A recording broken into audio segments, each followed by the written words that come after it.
And we want to speak again via Skype with Dr. Ravi Perry. He's the chair of the Poli-Sci department at Howard University. Dr. Perry, can you hear us? Are you with us? Yes.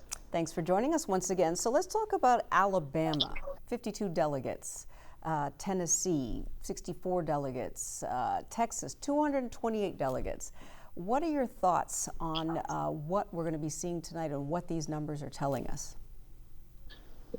Well, each of those states that you mentioned are states that have sizable minority populations. And so it certainly can be reasonably expected that Joe Biden will be the victor throughout much of the South. And that will make it clear to many, at least, that the African American community has kind of decided much of it for Joe Biden. But Texas is a gamble, and as is California. And that's where Sanders is looking later tonight, perhaps early into the morning even, to show that he has some broad support.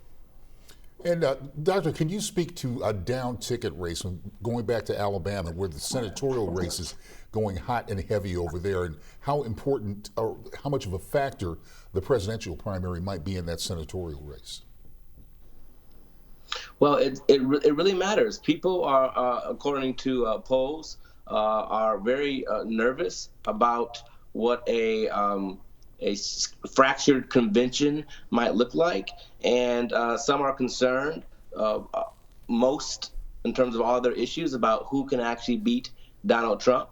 And people have reservations about Bernie Sanders, given that he labels himself as a democratic socialist proudly, and obviously some of his other issues as it relates to not, for example, being an actual Democrat.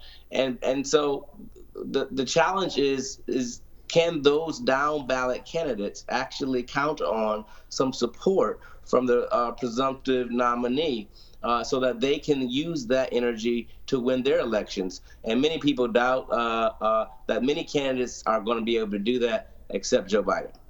So, Dr. Perry, does this mean Elizabeth Warren is pretty much finished?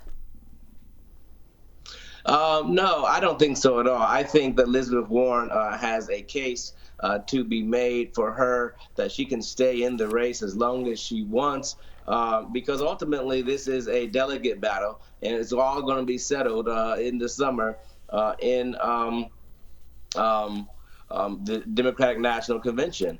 And so the opportunity that she has to continue to make her message resonate with more voters, I think what we're going to see differently than we have in the past, despite having had a flurry of folks to drop out of the race just in the past 48 hours or so, I wouldn't be surprised if Elizabeth Warren stays longer because she understands that sometimes you win or do better by staying in for the long haul. But the challenge would be, what does that do to the party in terms of not being able to yet unify around one candidate?